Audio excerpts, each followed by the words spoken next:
дорогие друзья! Сегодня у нас в гостях особенные гости, коллектив Айола, который выступает на фестивале Мейкин и Иссык-Куле.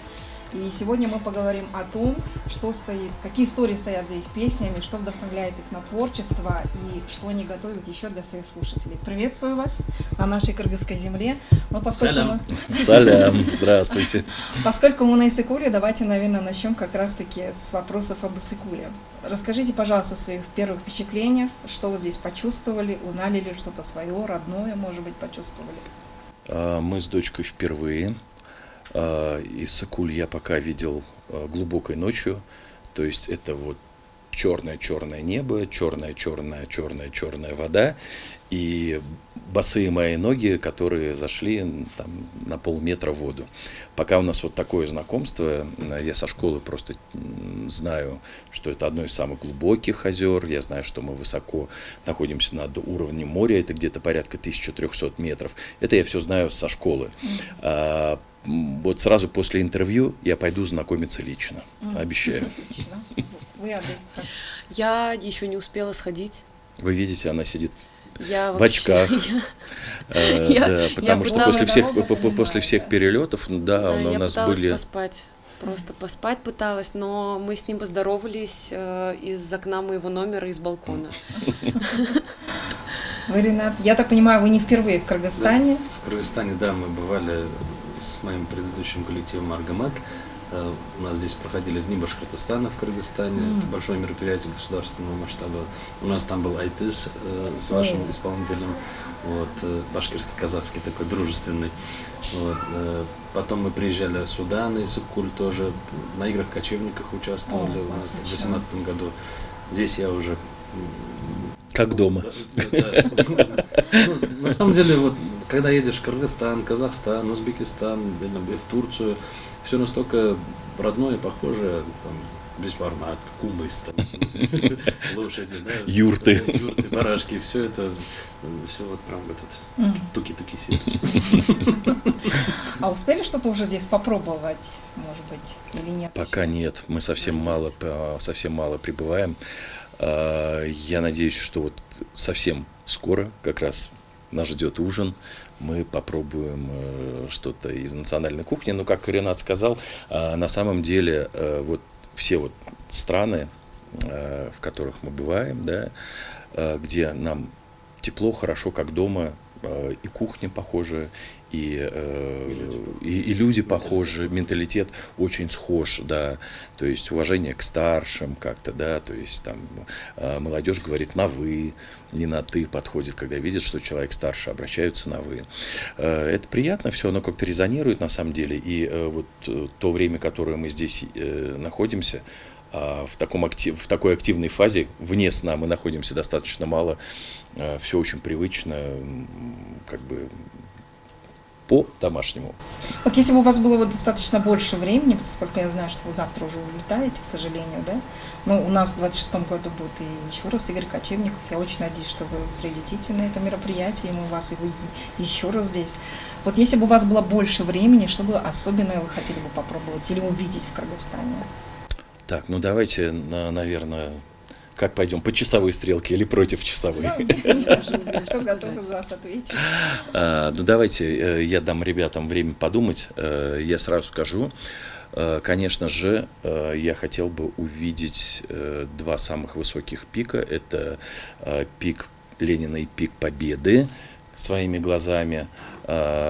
Хотел бы увидеть больше, конечно, гор, потому что ваша страна горная. Мало таких стран, где 94%, насколько я помню, может, я ошибаюсь, опять же, но я помню, что больше 90% это занимают горные массивы. Иссык-Куль я вижу вот впервые своими глазами, обязательно в него окунусь, но это фантастика. По сути, море, которая находится на будем говорить так, на 1,5 километра выше мирового моря. Но это же фантастика, это в голове не укладывается. Это, наверное, то, что бы я хотел увидеть. И хотел бы, наверное, познакомиться побольше с творчеством, ведь все-таки ваш эпос, наше творчество основано на эпосе «Урал-Батыр», а у вас эпос, он же удостоен многих наград.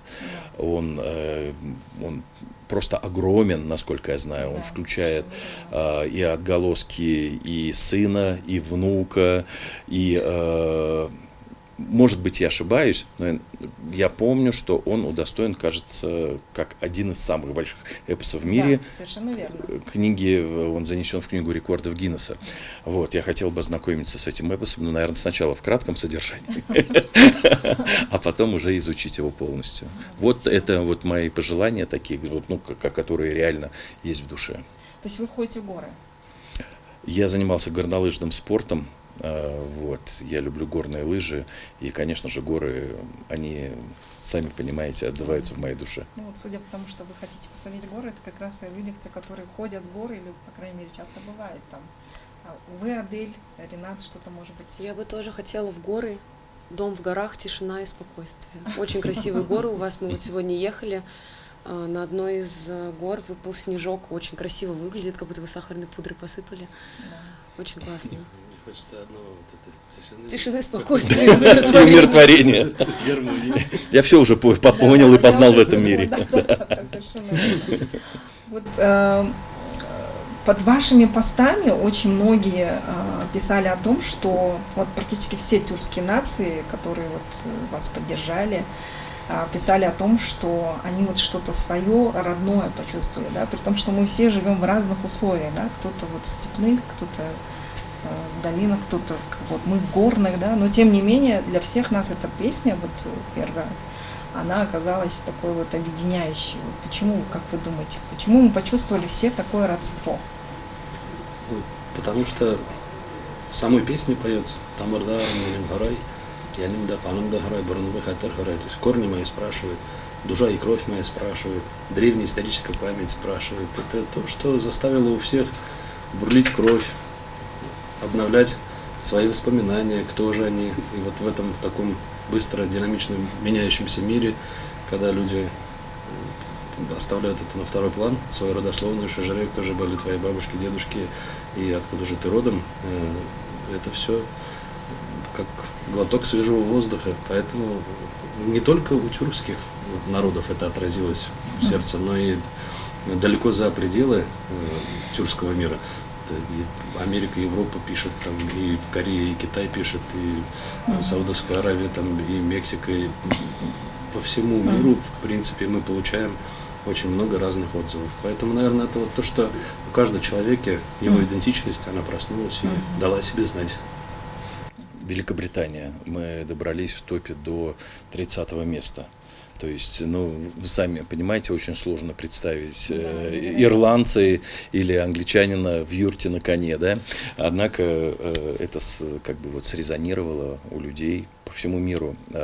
Конечно, нас больше всего поддержали, так скажем, тюркские страны вот в первый момент, но это срезонировало по всему миру. Адель, вы что-то хотите добавить? Нет? А вот как вы пришли к такому вот решению? То есть я так понимаю, вы же давно уже, да, вот в музыке, в творчестве, но вот так экспериментировать с традиционными какими-то мотивами, с современными ритмами, да? Как это решение у вас пришло? Я всю жизнь этим занимаюсь. С самого рождения я слушал башкирскую музыку, еще будучи грудничком. Когда начинал плакать, мне включали пластинку, я успокаивался.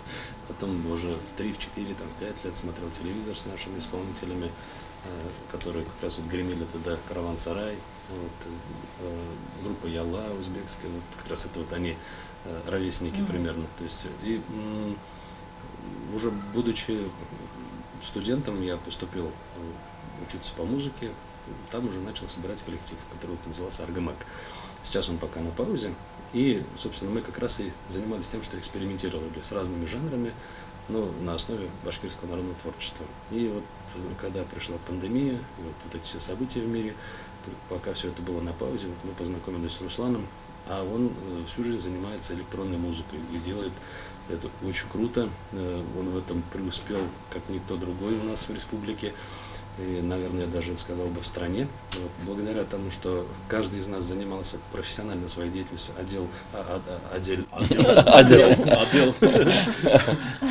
Адель всю жизнь занимается вокалом и прекрасно владеет голосом, разными жанрами, разной стилистикой. Вот у нас получилось, что мы каждый в своем прокачались, и в какой-то момент вот решили, что, наверное, эти люди должны объединиться и сделать что-то большое. Я как бы вот ощущаю, что всю жизнь созревал, наверное, к сокровищу башкирского народа, как эпос Урал-Батыр. То есть браться за это более молодым, неподготовленным, ну, еще, наверное, нельзя. Да, когда уже у меня уже семья, 3 детей, я уже как бы состоялся как мужчина, и внутри все уже, так сказать, пришло в такой этот, Созрели, вот значит, в это да? вот, да, а не вот это все. Ну, вы знаете, вы посмотрите его сторис, это он говорит. Ну, в такой вот период, когда у нас на троих 90 лет творческого пути. Вот, и поэтому здесь у нас каждый занимается своим. То есть фольклор, смыслы, тексты, там, и вот именно сама башкирская культура, это моя часть, я там староста подъезда. Вот, управдом у нас Руслан Рамильевич, он делает аранжировку, композитор, и вплетает всю вот эту нашу народную музыку в современные жанры, в вот этот жирный бит, который звучит и начинает там, то есть все, что вот связано именно с музыкальным продюсированием. Вот наш музыкальный продюсер, композитор, аранжировщик Руслан. Адель, она у нас красивая, она у нас мощно поет, когда выходит и дает именно жанровым разнообразием своего голоса. Вот это хрипотца, да, некоторые говорят, петь не умеет, там хрипеть, что-то там, да, ну, чтобы вот так-то хрипеть. Вы научитесь так. Это годы тренировок для того, чтобы сделать вот это расшипление голосом, да, поэтому каждый у нас на своем месте, и вот то, что вот у нас вот сегодня это так получается, по отдельности, ну, я не знаю, смогли бы мы это сделать каждый по отдельности, не думаю. И именно потому, что каждый из нас всю жизнь шел своим путем, не сворачивая никуда. Вот мы такие встретились. В какой-то точке так да, все пересеклись, да, и вот да, такая в чем-то синергия произошла. успешно. Да. Отлично. А вы сами ожидали, что вот будет такой успех после этого трека? О, да. Да. Просто мы предвкушали то, что это будет какая-то... Это 100%. Да, что быстро так разнесет его, Да. это, конечно, был нежданчик. Вы знаете, я как бы много лет занимаюсь музыкой, написанием музыки. И я всегда говорю, в нашей семье есть такая лакмусовая бумажка. Это прямо вот человек, который всегда угадывал успешные наши работы. Мы с дочкой на сцене, первую песню я написал, когда ей было 9 лет. А первая успешная работа у нас, которая вышла на мир, это был, не помню какой год, ей было 13 лет. Песня «Why». И те песни, которые мы с дочкой, дуэт Мусуме были, да, у Рената группа «Аргамак», мы с дочкой вдвоем Мусуме, те песни, которые у нас, так скажем, попадали в какие-то топы, чарты, они прогнозировались моей супругой, мамой Адель. Это, вот вы не поверите, можно вот просто-напросто 100% ставить. То есть, если бы были ставки, можно было бы ставить. Она всегда предугадывает. И вот она предугадала, она сказала, что это, это что-то... Надо следующий альбом делать со ставками. Да. Делаем ставки. Я сначала к этому относился, да, очень так, с таким большим чувством скепсиса. Но когда один раз это случайность, 2 раза совпадение, 3 раза, вы сами понимаете, это уже закономерность. И эта же закономерность произошла еще с одной песней. И, в принципе, мы сейчас уже тоже можем говорить, как бы у нас вышла песня «Урал Васияты». Да, я еще не посмотрела, но я да. видела, что она вышла. Да. И как бы все было предсказано. И мы верили, как сказать, я как человек, который очень много музыки переслушал с большой наслушанностью, я понимал, что такого звучания, это может не скромно прозвучит, да, но такого звучания нет. То есть ничего подобного, схожего, его просто, нет, это интересно. Всегда новаторство, то, что делается впервые, оно всегда обращает на себя взоры многих людей. И здесь по звуку, по смыслам все новое. Потрясающие смыслы, потрясающий образ, глубина нашего народа, да, то есть огромная душа, которая там есть, которая заложена Ринатом, потому что он человек, я говорю, если его расщепить на атомы, даже атом будет башкира. Вот последний, это человек до последней капли крови, сын своего народа, который Если знает... Ринат заходит в воду, то не становится мокрым, а вода становится Башкирской, да, да, это правда. И вот так получилось, мы просто не ожидали, что это произойдет в таком масштабе и так быстро. То есть и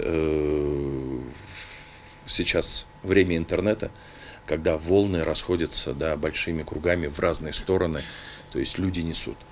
И я особо хочу отметить, в интернете бытует мнение, что там, мы какой-то проект, в который вложено очень много денег и так далее и тому подобное. Я вот могу прямо на камеру, на любую сказать, положа вот руку на сердце, самые большие вложения, которые были сделаны, это наш музыкальный опыт. Это опыт Рината, не только музыкальный, но и опыт духовный. Он наш духовный лидер нашей группы. Это как бы человек, который он находится в религии, очень грамотно и верно истолковывает многие вещи. Адель, она современная, она подхватывает тренды вокальные и так далее и тому подобное.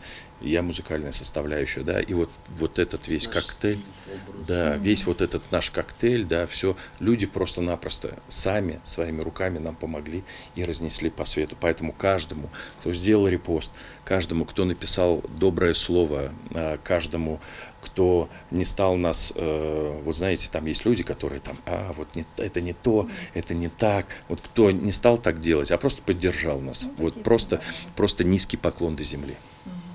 А вы знаете наших кыргызских исполнителей? Я специально прошелся по именам, да, честно скажу, вот лично я очень глубоко не знаю, так поверхностно что-то. Ринат, я уверен, он знает, думаю, он и наверняка выступал со многими на сцене. С наших сказителей, наверное, да, знаете, Акенов. Больше, наверное, да. И мне нравится смотреть на то, как, особенно вы с казахами, это ж делаете.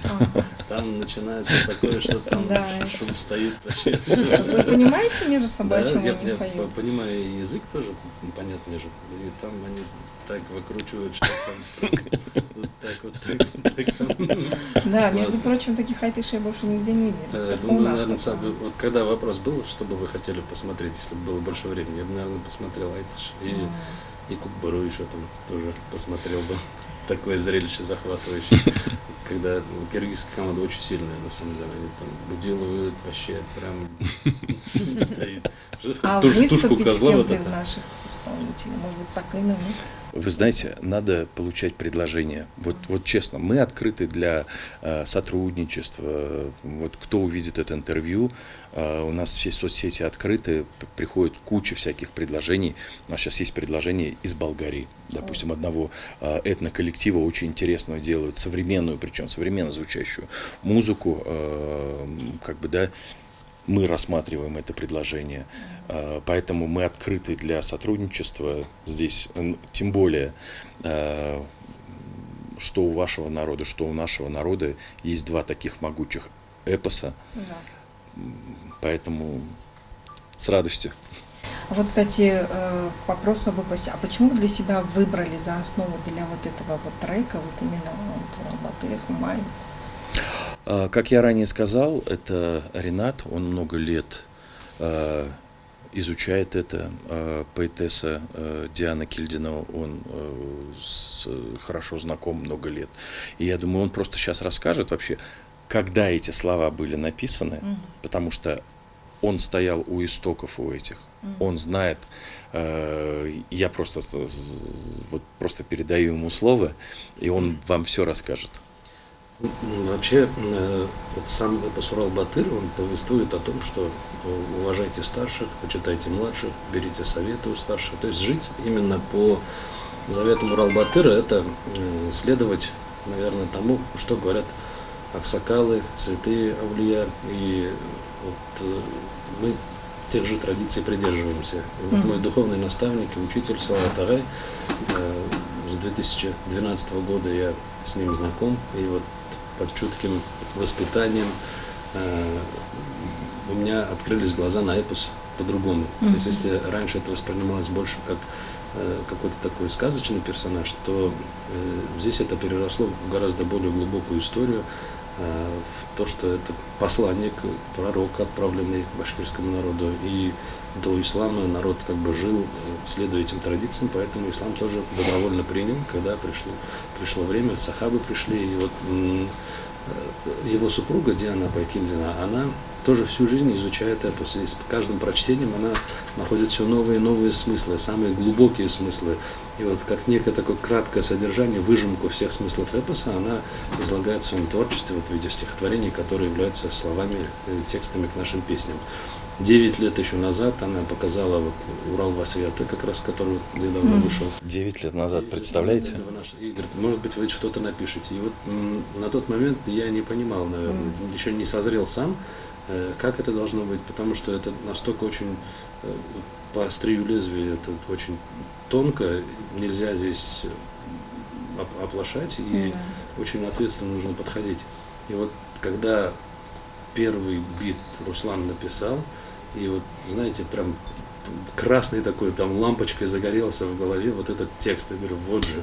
И он прям как доктор прописал, лег на каждый просто, вот, не знаю, слог, он просто туда настолько это удивительно, как это. Пазлы сошлись. И каждый текст, каждая песня, она вот прям на одном дыхании. Альбом записан был буквально за 10 месяцев на одном дыхании. Это что-то невероятное. Просто. Причем разножанровый, да. Время пришло, да. Я могу сказать больше. Я больше человек науки, цифр, и ко многим вещам таким, да, отношусь, я пытаюсь объяснить это с точки зрения науки. И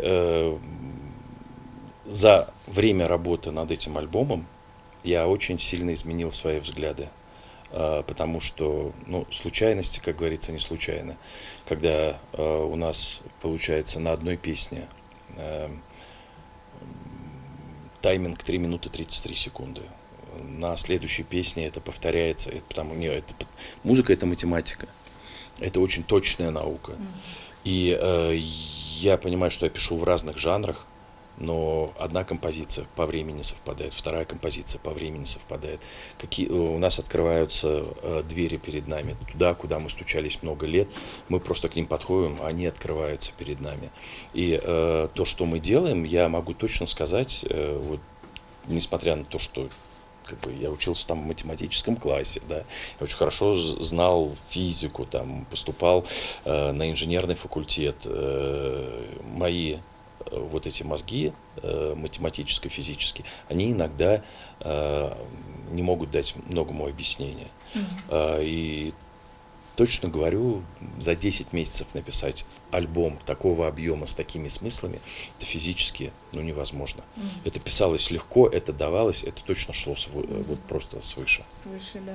Здесь вот какие-то сакральные. А у нас наоборот, да. У меня наоборот. Я говорю, у нас вот так будет.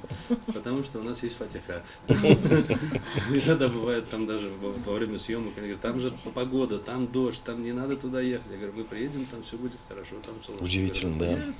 И все, и мы приезжаем, тучи расступаются, мы снимаем, потом садимся в машину, сразу начинает дождик лить. И все каждый раз так. Куда-то поедем, что-то там происходит, говорят, там будет все, вот там нас уже давно ждут, потому что это должно быть. Это действительно что-то Надо ты там поговорить с канцелярией. Да, я его иногда прошу, я говорю, слушай, здесь ты уже, твоя зона ответственности. Так вот мы разные очень собрались, и эпохи тоже, так сказать, возраста. Возраста, да. Поколения. Поколения, да. Штарам, то есть это три поколения. У нас 3 поколения, да, получается. А То есть я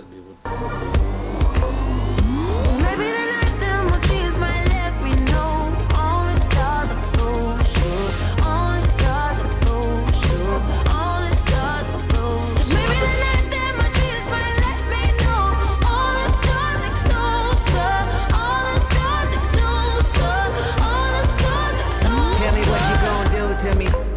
Confrontation ain't nothing new to me. could bring a bullet, bring a sword, bring a morgue, but you can't bring the truth to me. Fuck you and all your expectations. I don't even want your congratulations. I recognize your false confidence and calculated promises all in your conversation. I hate people that feel entitled. Look at me crazy cause I ain't invite you. Oh, you important, you the moral to the story. You endorsing, motherfucker, I don't even like you.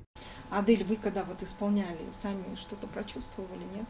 Мы песню «Хумай» записывали 2 раза, и как раз-таки перезаписывали ее, потому что в первый раз, когда я ее спела, я не совсем вообще понимала, о чем это, почему это и как это.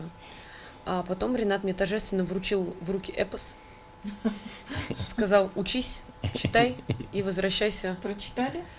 Да, я все прочла, вернулась и совершенно по-другому уже посмотрела на... Осознали, да? Да. этот эффект? Но здесь нужно понимать, что Аделя, как бы она вообще случайно в проекте оказалась. То есть мы не планировали... Случайно или случайно? Да, мы не планировали, мы планировали делать как бы вообще вот как бы электронная музыка, Ренат, но нужен был женский вокалист. Вот прям он нужен был, а Адель прилетела, она работала на тот момент в Москве. После окончания института прилетела, говорю: Аделюш, доча, давай, надо.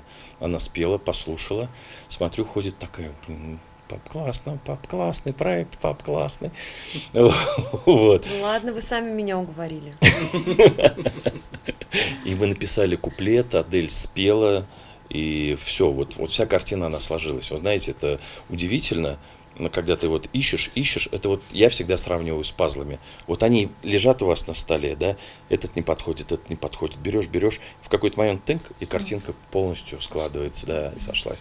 И вот когда Адель подключилась к проекту, спела этот вокалист, потом Ренат вот уложил лирику, Адель спела «Хумай». Первый раз она спела, просто пришла на студию, спела, грубо говоря, механически, да, не углубляясь в смыслы.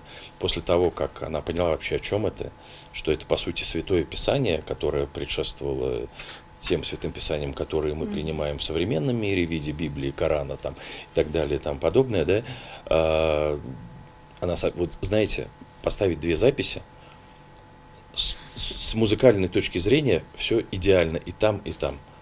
Но первая запись вас не возьмет за душу, а вторая возьмет. Вот так это работает. Да, так бывает. Скажите, пожалуйста, где хотели бы еще выступить, какие планы? Ой, планов громадье. На Марсе, на Венере, межгалактический тур. Давайте говорить пока о масштабах нашей планеты. Где хотели бы еще выступить?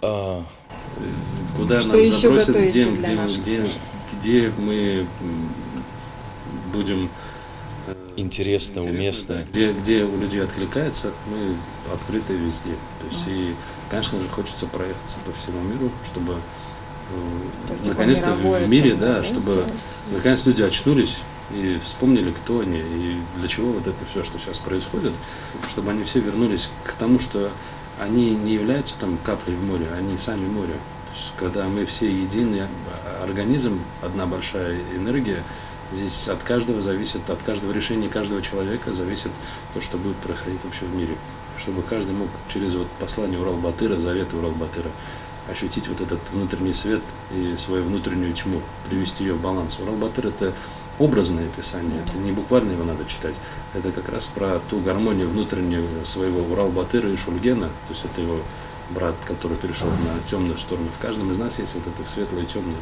И когда одно над другим преобладает, начинается дисбаланс и дисгармония. Вот в мире будет гармония, когда каждый сам человек придет вот в этот свой баланс. И, конечно же, мы прокатились по всему миру, чтобы через вот эту музыку, через вот этот посыл, через вот эту энергию, через у людей Сердце загорелись новым огнем, чтобы глаза загорелись искрами света, добра. Поэтому, наверное, у вас все так и складывается удачно. То есть у вас еще, видите, такая духовная составляющая вашей миссии, вот такой музыкальной, что вы ездите по миру и вот это все в народ продвигаете. Я же говорю, двери открываются. И мы, допустим, иногда осознавая, что будет сложная логистика, сложно нам добраться будет, да, Мы едем. Яркий пример – это наша последняя поездка в Монголию. У нас была крайне сложная логистика. Мы должны были вылетать через Иркутск. Рейсы были отменены. Мы полетели через Стамбул. В одну сторону у нас было около практически 40 часов, 37 часов дорога. И в другую сторону. То есть это 10-часовые перелеты на машинах, трансферы 10-часовые, переезды. И мы ехали осознанно, понимая, что нас там ждут. Великолепно просто прошло. Я до сих пор с теплотой вспоминаю вот это выступление. Дождь. Проливной дождь. Не просто капает, а просто проливной дождь. Люди, ни один человек не ушел. Тысячи людей, которые хором поддерживали нас, там, пели, там, считали, да, там, у нас есть песня «Считалочка», да, хором просто-напросто. Так, и мы, когда выходили со сцены, я был весь в мурашках, весь мокрый, весь в мурашках, и эти эмоции реально нами двигают. Сюда у нас тоже дорога была достаточно сложная, непростая. Могли бы мы остаться, допустим, в Москве, в Санкт-Петербурге и дать несколько концертов и, грубо говоря, заработать больше? Да, могли. Понимаете? Но мы выбрали поехать в Улан-Батор и выступить там. Потому что, как Ренат сказал, у нас есть определенная миссия, и нам нужно А у людей это почему, показывать. Как вы думаете, вот такой отклик все это находит? То есть есть такая вот потребность сейчас, да, вот в этом? Ну, Конечно. посмотрите, если на шоу-бизнес вообще, который в мире сейчас есть, ну, он же настолько одинаково однообразный, то есть девушки все, можно сказать, без одежды, там, мужчины, они уже и не мужчины, ну, что из этого выбрать-то? А люди же есть нормальные, которые, где папа это папа, мама это мама, у них рождаются дети, у них есть традиции, они слушаются взрослых, уважают младших. К нам на выступления приходят люди абсолютно разных возрастов. Вот, много ли вы знаете групп, на концерты которых приходят с маленькими детьми, взрослые и даже люди пожилые? Вот у нас на концертах люди вот всех социальных слоев, любых возрастов. К нам приходят и дети, и взрослые, и люди уже там и моего возраста приходят, им откликается, понимаете? При этом у нас очень, ну, как бы современное такое мощное звучание, да, оно как бы не является тоже, знаете, таким классическим. Нет, мы и в звуке какие-то новаторы, но это у людей как бы воспринимается полной душой, открытым сердцем, да? Ни возраст, ни национальность, ни Нет, конфессия, да, не конфессии. какой-то взгляд на мир. То есть Монголия, да, мы понимаем, что это далеко не исламский мир, да? Да, совершенно. Вот, как встречают, да, люди. Москва, Санкт-Петербург, Якутия тоже, да, люди как бы христиане, да, то есть, и как встречают. У нас мы выступали на площади 15 тысяч человек в Якутске. Это фантастически, как нам помогают при съемках клипов. Целые экспедиции. Мы когда в Якутию прилетели, нам организовали целую экспедицию. Так же, как в Казахстане, так же, как в Узбекистане. Понимаете, люди просто помогают. И когда вы видите... Вот, не только люди, там государственные структуры, да. Там от зампреда, заканчивая главами там, районов и республики, вот саму Якутию нас приняли на самом высоком уровне, пригласили к главе, он подарил нам подарки, мы ему подарки подарили, там, то есть, там целую экспедицию, там катеры, джипинг, то есть по всем локациям. Поддержка, открывали да, закрытый сезон, Минтранс полностью, это, ну, закрытое, так сказать, еще время. Через Минтранс открывали нам проезд, и отели закрытые, которые, потому что еще не было сезона, после зимы собственники и открывали этот отель. Чтобы нам переночевать просто-напросто. Понимаете, в Узбекистане, да, тоже там, то есть все разрешения со съемками, трансферы, там полностью сопровождение. Многие места закрыты для съемок. Да, то есть и вот это удивительно. Такую всестороннюю поддержку Да, получаем. в Казахстане нам организовали целый джипинг, там тур, когда там по всем этим локациям, да, мы ездили в Октаву, то есть, ну, это у всех откликается. И у чиновников, и у простого народа, да, И люди себя как бы вот, ну, в кадре, возможно, мы троем, а за нами на самом деле и большое количество людей, самых разных, как Ренат сказал, и люди, которые во власти, и просто люди, да, кто-то нам, возможно, просто своими руками что-то сшил, что-то сделал. Вот у нас это... в Башкортостане всем народом поддерживают. Кто что может. Там, когда нужны для съемок инструменты, там паласы, какие-то ковры, да, разные там эти чеканные изделия. То есть и каждый мастер, каждый там, у кого что-то там лежит дома, да, старые вот этот музейные такие, так скажем, экспонаты. Да. То есть и когда спрашивали, что это вот для клипа Аюла, вот для них дадим. Для них все дадим. Это очень здорово. Особенно наш народ, там такая мощная, вот рассказывал, у меня мурашки, такая мощная от них поддержка, потому что, ну, они знают эпос Урал-Батыр, они знают, про что это, и ценности эти понимают, поэтому такая... Поддерживают всесторонне. Что изменилось в вашей жизни и в творчестве после вот успеха? Ну, Адель, что у тебя изменилось? Ну, может быть, вы чувствуете после этого еще больше какое-то давление или наоборот? Я не знаю, я внутренне не больше ощущаю творчества? никаких изменений в себе. Мне как было стабильно, хорошо, весело и классно. Мне так стабильно, хорошо, весело и классно. Единственное, да, более активно стало стабильно, весело и классно. Ну, наверное, самое такое очевидное, что изменилось, это уже как раньше из дома так просто не выйдешь. Уже там, я не знаю, собакой в пижаме и в грязной футболке, конечно, не погуляешь. Уже потому что ты идешь и подходит: Адель, извините, а можно? А ты стоишь и думаешь, ну, давайте не сегодня. Наверное, вот только это как-то. А в творчестве что-то поменялось после этого или нет?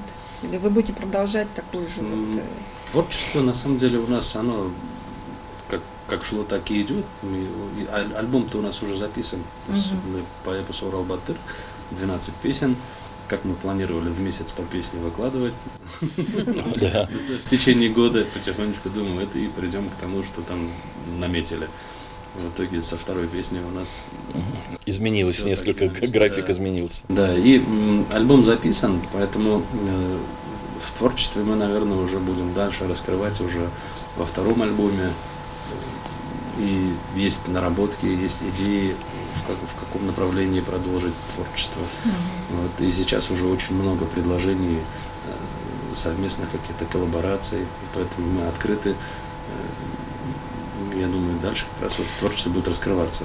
Вот как раз для кыргызских слушателей, наших зрителей, вернее, хотела бы задать вопрос. Вы тем более уже знаете наше творчество, да, работали с нашими акынами. Может быть, что-то из нашего кыргызского фольклора можете что-то добавить, может быть, в свое творчество? Или хотели бы, или, может быть... Можно сделать какую-то интересную инструментальную, может, историю ваш Кобус, там, ваш этот, потому что исполнителей у вас виртуозов очень много. Может быть, с нашими, то есть у нас в Аргамаке наш Пайрат Думбрист, он виртуозно очень хорошо играет. Вот какой-то такой национальный, инструментальный, может быть. Коллаборацию. Да, можно такое ожидать? Эти органы, кубызы, вот эти тоже очень много, ну, в каждом народе, да, разных этих исполнителей. Кылкубыз у нас называется. Да. Вот. То есть что-то такое, какой-то инструментальный микс, может быть, интересно было бы сделать. Ну, мы открыты.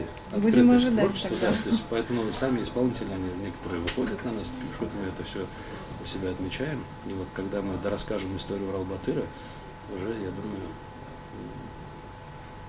да. будем рассматривать. Да, у нас сейчас главное завершить работу над альбомом.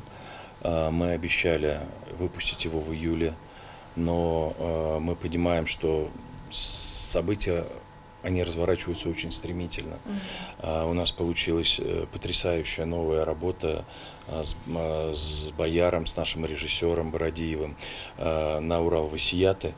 И, конечно, мы хотим сконцентрировать фокус внимания наших слушателей на вот такие знаковые важные моменты. Поэтому после того, как мы вот завершим нашу работу над первым альбомом, мы будем обязательно искать коллаборации.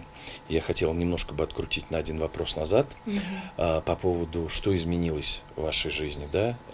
Я хочу сказать, что в моей жизни изменилось, потому что я задумался такой, и я понял, изменилось. Быть отцом – это всегда ответственно. Да? Быть отцом дочери, которая исполняет песню «Хумай», в 10 раз ответственнее, понимаете? А в чем это выражается?